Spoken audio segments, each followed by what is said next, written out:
ये कहानी गीता की है, जिसके अपनी शादी को लेकर बहुत बड़े बड़े सपने होते हैं। दूसरी तरफ उसकी भाभी, जो उसके इन सपनों से परेशान रहती है। मैं तो परेशान हो गई हूँ इस लड़की से। न जाने कब करेगी ये शादी। उम्र निकली जा रही है इसकी और इस लड़की को कोई परवाह ही नहीं है। माँ, आप क्यों फिक्र करती हो? शादी ही तो है, हो जाएगी। और कोई ऐसे वैसे लड़के से मैं थोड़ी ना शादी करूंगी तो किसी बड़े घर में खानदानी लड़के से, जो मुझे रानी बनाकर रखेगा। पैसे में खेलूंगी मैं, और कोई काम धाम भी नहीं। कोई काम धाम नहीं, पैसे में खेलोगी? ऐसा लड़का तो मिलने से रहा। अरे बहू का काम घर द्वार संभालना होता है। क्यों माँ जी? क्यों माँ जी, क्या होता है? अरे बड़े घरों में नौकर चाकर होते हैं, वहाँ तो बस मैं महंगी भारी साड़ी पहनकर मेकअप करके सारा दिन पैसे गिना करूंगी। आपकी तरह नौकरानी नहीं बनना मुझे। अरे कम बोल। तेरी भाभी ने जैसे घर संभाला है कोई नहीं संभाल सकता। वैसे भी भाई आ रहा है तेरा। हाँ, भगवान करे बड़े घर ही शादी हो जाए तुम्हारी, तुम्हें तुम्हारे सपनों का राजकुमार मिल जाए। ये और इसके बड़े बड़े सपने। इस जमाने में तुम्हें अपने सपनों का राजकुमार तो नहीं मिलने वाला। जो मिल रहा है उससे शादी कर लो, नहीं तो बाद में कोई बूढ़ा ही मिलेगा, तब करना उससे अपनी सपनों वाली शादी। वैसे भी ना नौकरी करती है ना घर का कोई काम। माँ देखिए ना क्या बोल रहा है भाई, इसे कोई कुछ बोलता क्यों नहीं? अरे जब मेरी शादी होगी ना तब देखना, मैं किसी के घर की नौकरानी बनने के लिए पैदा नहीं हुई हूँ। ये क्या बोल रही हो तुम? अरे ठीक ही तो बोल रही है। शादी को लेकर इसकी इतनी डिमांड है, जैसे शादी नहीं कोई बिजनेस करने जा रही है। अरे इतने नखरे तो उन हीरोइन के भी नहीं होते जितने इसके हैं। देखना, मैं ऐसा लड़का ढूंढ कर दिखाऊंगी। हाँ ठीक है, ढूंढ लेना। अभी तो बंद करो ये टॉपिक। कुछ दिनों बाद मिल गया लड़का, मिल गया। अरे अब मेरे सपने पूरे हो जाएंगे। देखा, तुम लोगों को तो फिक्र ही नहीं थी। अच्छा, कौन है, क्या करता है, उसका परिवार कैसा है? अरे तुझे पसंद है तो बस फाइनल कर दे क्या? अरे बड़े घर का इकलौता लड़का है, शहर के बीचों बीच बड़ा मकान, और तो और मरता है मुझ पर। हाँ? अरे कल तक तो कोई नहीं था, आज सर्वगुण संपन्न कहाँ से मिल गया, वो भी मरने वाला? ऐसा ही होता है, शिकार की तलाश में रहो तो चिड़िया फंसी जाती है। अगर उनका परिवार इतना अच्छा है तो उनको कोई नौकरी वाली बहू चाहिए होगी, और तुम तो सिर्फ सपने देखती हो। तो मैं बुला लेती हूँ, जो भी बात करनी है कर लेना, जो भी पूछना है पूछ लेना, ठीक है? मैं तो कुछ पूछूंगी नहीं, बस कहूंगी इसने ढूंढा है तो इसकी उससे शादी करवाओ और विदा कर दो। कहीं यह लड़का भी हाथ से निकल गया तो न जाने फिर कब मिले। हाँ लेकिन माँ जी सोचिए, ननद रानी ना कमाई करती है ना घर का काम जानती है, फिर भी कैसे मैनेज करेंगी? क्यों करेंगे इनसे शादी? भाभी, आप ऐसे ही डाउट कर रही हो। वो ऐसे लोग नहीं है, बहुत अच्छे लोग हैं। मैं तो उनसे मिल भी चुकी हूँ 2-3 बार। ननद रानी, जरा लड़के का पूरा बैकग्राउंड देख लेना, वरना और भी लड़कों पर नजर रखिए। वैसे भी माँ, शादी के लिए लड़का तो आप लोगों को देखना चाहिए। मैंने कहा ना अच्छे हैं और मुझे उससे शादी करनी है। और भाभी, मैं जैसे लड़के से शादी करना चाहती हूँ ना, वैसा तो आप लोग कभी ला ही नहीं सकते हैं। शाम को लड़के वाले आते हैं। क्या आता है इसे काम? खाना बना लेती है ना, झाड़ू पोछा। आप लोग बहू देखने आए हैं या नौकरानी? भाभी कैसी बात कर रहे हैं? लड़की देखने जाते हैं तो ऐसे ही तो सवाल पूछते हैं। जी मुझे सब आता है। होने वाली सास पूछती है। फिर तो हमें रिश्ता मंजूर है जी। सभी के जाने के बाद मुझे नहीं लगता कि इन लोगों के घर दीदी खुश रहेंगी। ये लोग तो घर की नौकरानी देख रहे हैं। रहने दो भाभी, ये सब डराने के लिए होता है, वरना इतने बड़े घर में नौकर नौकरानी ना हो ही नहीं सकता। कुछ दिन बाद ननद की शादी हो जाती है। शादी के कुछ दिन बाद, बहू यहाँ क्या बैठी है? किचन में इतने बर्तन बचे हैं, घर की साफ सफाई बाकी है, और तुम यहाँ बैठकर टीवी देख रही हो। माँ जी, अभी थोड़ी देर पहले ही तो ये सब करके बैठी हूँ। मेरी तो कमर टूट रही है, मुझसे नहीं होगा। ऐसे कैसे नहीं होगा? अरे काम कर काम, बड़ा घर देखकर शादी कर ली, यहाँ कोई धर्मशाला नहीं खोली मैंने। कैसी बात कर रही है माँ जी, बहू हूँ मैं आपकी। ठीक है करती हूँ। क्या सोचा था, क्या हो गया? सोचा था बड़े घर में ब्याह करके जाऊंगी तो रानी बनकर रहूंगी, लेकिन यहाँ आकर इन लोगों ने तो मुझे नौकरानी बना दिया। क्या बोल रही है हैं? सब सुनाई दे रहा है मुझे। कुछ नहीं माँ जी। तो खड़ी क्या है, जा जाकर काम कर। शाम को सुनो, मैं क्या कह रही थी, कल तुम और मैं मेरे मायके चलते हैं ना, बहुत दिन हो गए माँ से मिले, सोच रही हूँ कल माँ से मिलाते हैं। क्यों, फोन करके पूछ लो, वहाँ जाने की क्या जरूरत है, और वैसे भी तुम वहाँ जाओगे तो बस पैसे ही खर्च होंगे, इसलिए घर पर ही रहो। ये तुम क्या बोल रहे हो? शादी के बाद से मैं कब से अपने परिवार से नहीं मिली हूँ, और तुमने ही तो कहा था जब भी मिलने का मन करे बता देना। हाँ तो बस अब मैं बोल रहा हूँ ना, तुम्हें उनसे मिलने की कोई जरूरत नहीं है। अगर ज्यादा याद आ रही है तो उनको यहीं बुला लो। मैं उनको यहाँ कैसे बुलाऊं? ये उनकी बेटी का ससुराल है, हम पहले मिलने जाए, ये ज्यादा अच्छा नहीं है क्या? ये अच्छा बुरा तुम्हें सोचने की जरूरत नहीं है, तुम बस घर संभालो, कम से कम कुछ खर्चा वो लोग भी तो करें। अरे क्या हुआ बेटा, अब क्या कर दिया इसने? मैं तो परेशान हो गई हूँ इस लड़की से। माँ जी मैंने कुछ नहीं किया, मुझे बस अपने परिवार की याद आ रही है। अगर तुझे इतनी ही याद आ रही है तो हम हमेशा के लिए तेरा घर का टिकट कटवा देते हैं, क्या है?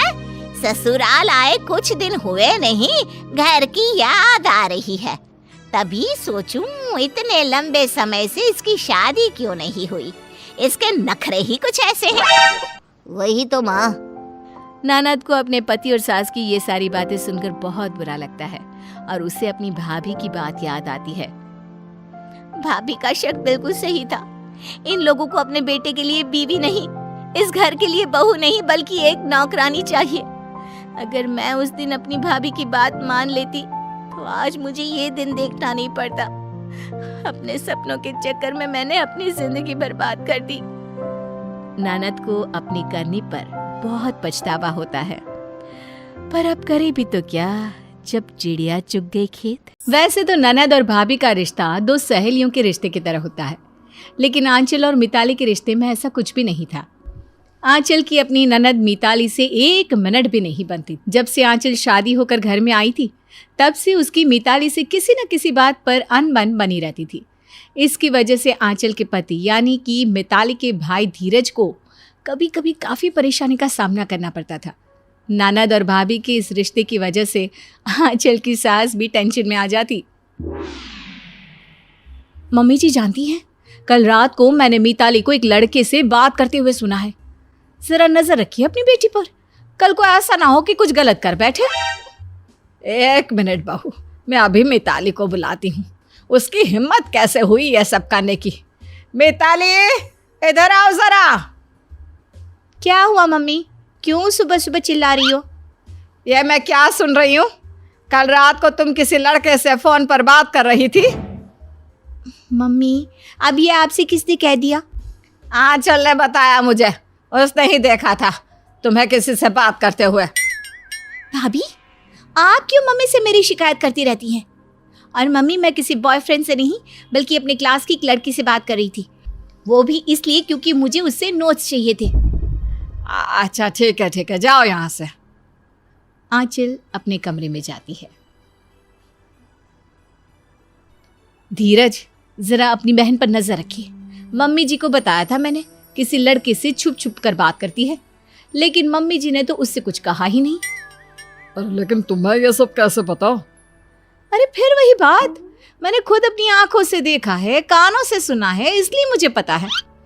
एक मिनट, मैं अभी मिताली को बुलाता हूँ। मिताली इधर आओ जरा। क्या हुआ भैया, अब भाभी ने आपसे भी मेरी शिकायत कर दी क्या? देखो मिताली, मुझे आंचल ने सब कुछ बता दिया। उसने तुम्हें किसी लड़के से फोन पर बातें करते सुना था और तुम कह रही हो कि तुम किसी सहेली से नोट्स लेने के लिए बात कर रही थी। हाँ भैया मैं सच कह रही हूँ। इतनी रात को कौन सी पढ़ाई होती है? आंचल बता रही थी कि रात के 12 बजे बात कर रही थी तुम। अच्छा ठीक है भैया, अब आगे से ऐसा कुछ नहीं होगा। कुछ दिनों के बाद, मिताली बेटा, तुम शॉपिंग करने गई थी ना, जरा दिखाओ तो क्या लेकर आई हो। हाँ हाँ मिताली, जरा हमें भी तो पता चले कि किस तरह की ड्रेस खरीदती हो तुम। ये देखिए मम्मी, कॉलेज जाने के लिए कुछ कपड़े खरीदे थे मैंने। मम्मी जी देखो तो जरा, सारी टॉप स्लीवलेस है। और ये क्या मिताली, सलवार कुर्ता भी तो पहनना होता है, तुम तो सारी की सारी वेस्टर्न आउटफिट ले आई हो। हाँ मिताली, तुम्हें थोड़ा कपड़ों का ध्यान रखना चाहिए ना। लेकिन भैया आजकल सब ऐसे ही कपड़े पहनते हैं। देखा आपने, कुछ समझाने जाओ तो बस ऐसे ही जवाब देती है। अरे सब पहनते हैं तो पहनने दो, हमारे घर में थोड़ी ना ऐसे कपड़े चलते हैं। वैसे मिताली बेटा, तुम्हारी भाभी ठीक कहती है, तुम्हें थोड़े ढंग के कपड़े खरीद कर लाने चाहिए थे। मम्मी भैया, आप दोनों हर बात में मुझे टोकना छोड़ दीजिए। और भाभी, आपको मुझसे क्या प्रॉब्लम है? देखा देखा धीरज, आपके सामने ही कैसे डांट रही है मुझे। मिताली, आंचल तुम्हारी भाभी है, तुम्हारे भले के लिए ये कह रही है। बात बात पर तुम अपनी भाभी से झगड़ा करना छोड़ दो।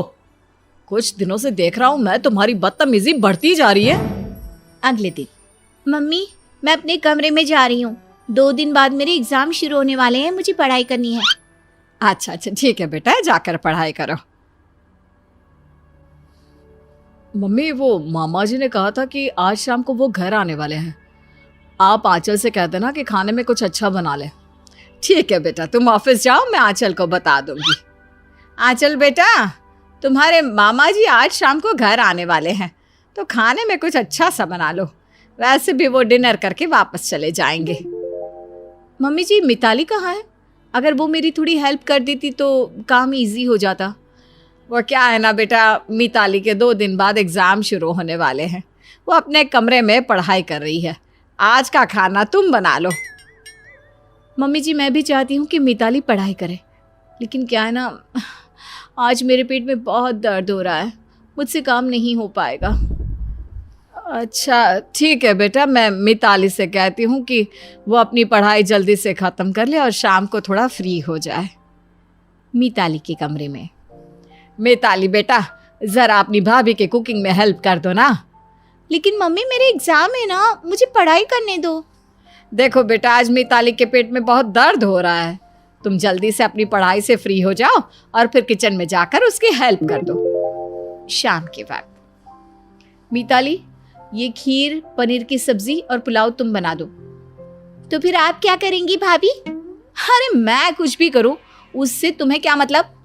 जाकर चुपचाप खाना बनाओ। आप जानती थी ना 2 दिन बाद मेरे एग्जाम है, आपने जानबूझकर पेट में दर्द का बहाना किया है ना। अच्छा ठीक है, अगर तुम्हें लगता है मैंने बहाना किया तो हाँ, किया मैंने बहाना। क्या बिगाड़ लोगी तुम मेरा? मैं जाकर मम्मी और भाई को सब कुछ साफ साफ बता दूंगी। कोई फायदा नहीं मिताली, अभी 2 दिन पहले तो धीरज ने तुमसे कहा था कि तुम आजकल बहुत बदतमीज हो गई हो। अब जाकर चुपचाप खाना बनाओ, अगर मैंने तुम्हारी शिकायत कर दी ना तो कॉलेज जाना बंद करवा दूंगी तुम्हारा। ये आप अच्छा नहीं कर रही भाभी, देख लूंगी मैं आपको। अरे ठीक है ठीक है, ये तो वक्त ही बताएगा कौन किसको देखेगा। अभी चुपचाप किचन में जाकर काम करो और मैं आराम करती हूँ। अब ऐसे काम नहीं चलेगा, भाभी की चालाकियां कुछ ज्यादा ही बढ़ती जा रही हैं, कुछ ना कुछ तो मुझे करना ही पड़ेगा। शाम के वक्त, अरे वाह वाह वाह, खाना तो बहुत ही अच्छा बनाया है तुमने, खा कर मजा आ गया। हाँ, हमारी बहू बहुत अच्छा खाना बनाती है। लेकिन मम्मी, मैंने भी तो। हाँ हाँ मामा जी, थोड़ी बहुत हेल्प मिताली ने भी कर दी थी सब्जियां वगैरह काटने में, आप चाहे तो उसे भी थैंक यू बोल सकते हैं। अरे सब्जियां काटना कोई खाने के टेस्ट को थोड़ी ना बढ़ाता है, असली हुनर तो तुम्हारे अंदर है बहू। थैंक यू मामा जी, मेरी इतनी तारीफ करने के लिए। वैसे आप मिताली से भी कहिए ना, वो भी खाना बनाना सीख ले। कुछ दिनों के बाद उसकी शादी हो जाएगी तो कितनी प्रॉब्लम आएगी। मिताली, तुम्हारी भाभी ठीक कहती है, कुछ सीख लो तुम अपनी भाभी से। जी बिल्कुल भैया। वैसे मामा जी, भाभी ने आपके लिए खीर भी बनाई थी, मैं अभी लेकर आती हूँ। किचन में जाने के बाद सारा खाना मुझसे बनवाकर भाभी ने तारीफ खुद बटोर ली। अब मुझे कुछ करना ही पड़ेगा।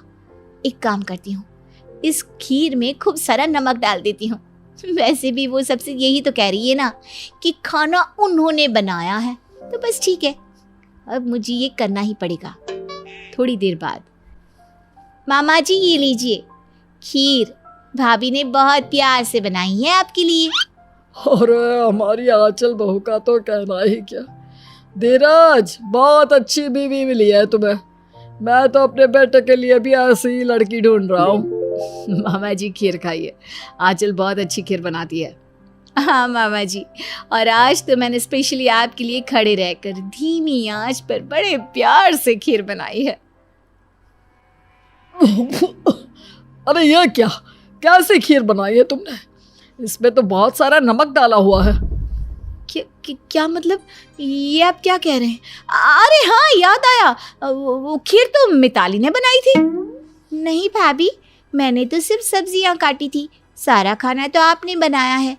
आपने अगर गलती से खीर में नमक डाल दिया तो अब मेरे सर पर इल्जाम क्यों डाल रही हैं भाभी? वैसे बेटा मिताली ठीक कह रही है। अभी कुछ देर पहले तुमने तो कहा था कि सारा खाना तुमने बनाया है।